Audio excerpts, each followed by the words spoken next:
অশুভ শুরু। রহিমা, তার স্বামী আদিল ও ছোট বোন সুমি ঢাকার ব্যস্ত জীবন ছেড়ে গ্রামের শান্তিতে থাকার জন্য কিনল একটি পুরনো কিন্তু সুন্দর বাংলো। বাড়িটির দাম আশ্চর্য রকম সস্তা ছিল।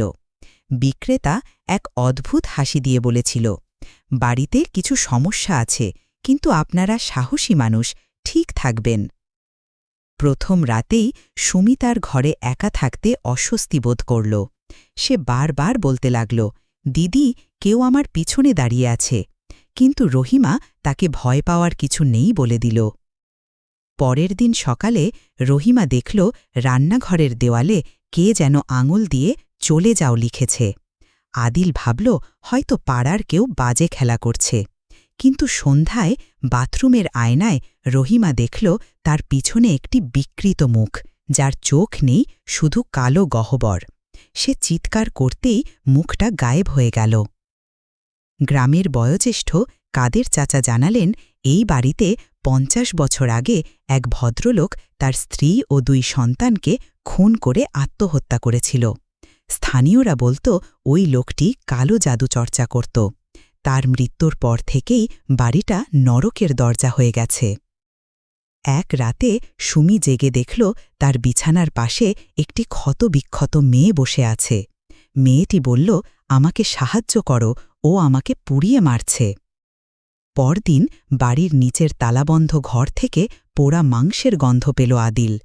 ভেঙে দেখতেই তারা পেল পোড়া কঙ্কাল আর একটি ভাঙা কালো জাদুর বই। সেই রাতেই বাড়ির সব আলো নিভে গেল। দরজা জানালা নিজে নিজে বন্ধ হতে লাগল। ছাদের ফ্যান থেকে রক্ত পড়তে থাকল। হঠাৎ টিভি অন হয়ে গেল। স্ক্রিনে দেখা গেল একটি দগদগে মুখ চিৎকার করছে। রহিমা দেখল সিঁড়িতে কালো একটি সত্তা উঠে আসছে। সুমি জ্ঞান হারাল। আদিল লাঠি নিয়ে আঘাত করতে গিয়েই দেখল সেটি তার নিজের প্রতিচ্ছবি। ভূতটা তাদের মনের ভেতর ঢুকে গেছে।